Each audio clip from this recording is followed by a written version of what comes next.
Panel. So closing opposition has a huge problem with how we intend to bring closure to the woman, and how also we intend to solve this disparity in settling a contract.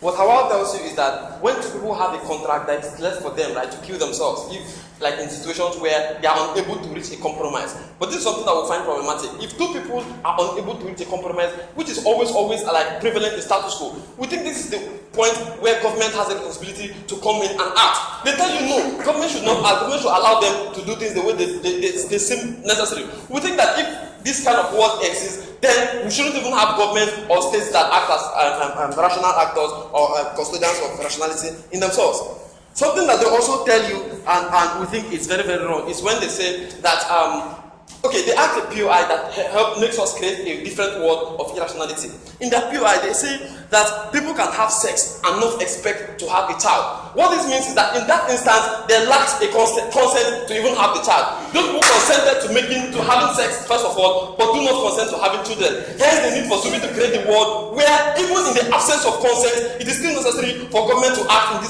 in this manner of compulsion, and we think that's necessary, and I will be extending that also in my speeches. Finally, they try to spew this very toxic narrative about this how an oppression to women.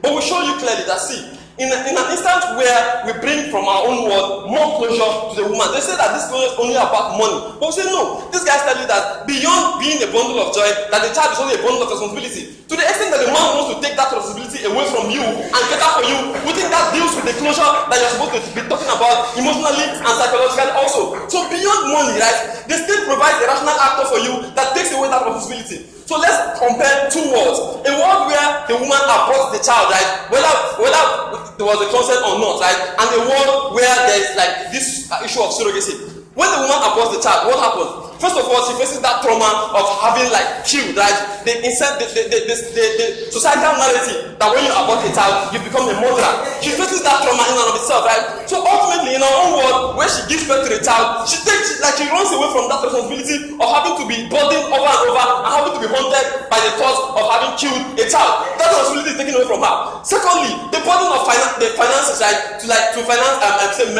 medical advancements to help her to stay healthy. That also is catered for on the financial aspects that these guys think is immoral. So on all levels, emotionally, psychologically, and financially as well, we show you that there is closure better when the woman acts as a surrogate mother than when she aborts the child. To that extent, we think that surrogacy should win over abortion, So this is not about even when your opening government tells you that we should fuck the woman, That even insofar as it affects, it benefits more parties, But we think that in our own situation, it benefits all parties, including the woman that they care for, Because as these guys tell you that we should bother about the man and the fetus, we also tell you that even in our own instance, that still the woman receives better closure than the world that you try to create our image opening. Alright, okay. Take this analogy. Free trade, which can be likened to joy of pregnancies here, is to the benefit of the state. But to protect their sovereignty, which can be likened to body autonomy in this instance, states still reject this. Engage this with your note on benefits. Simple. When even states have issues with other states, we do not say this state should go to war, and kill each other. This is the extent where we have courts, courts that take care of this state.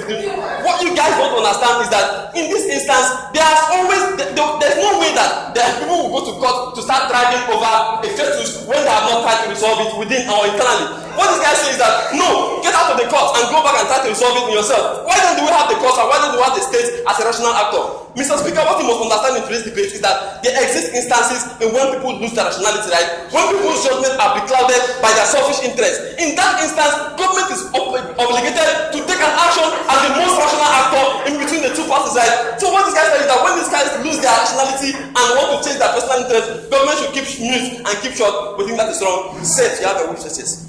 So let's talk about ultimately why closing government stands out in today's debate.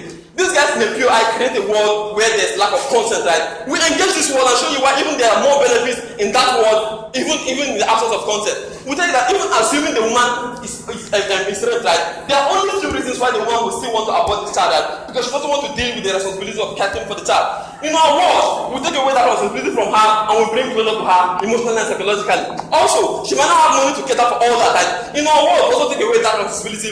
We think that we win even if they try to extend that word from time and space.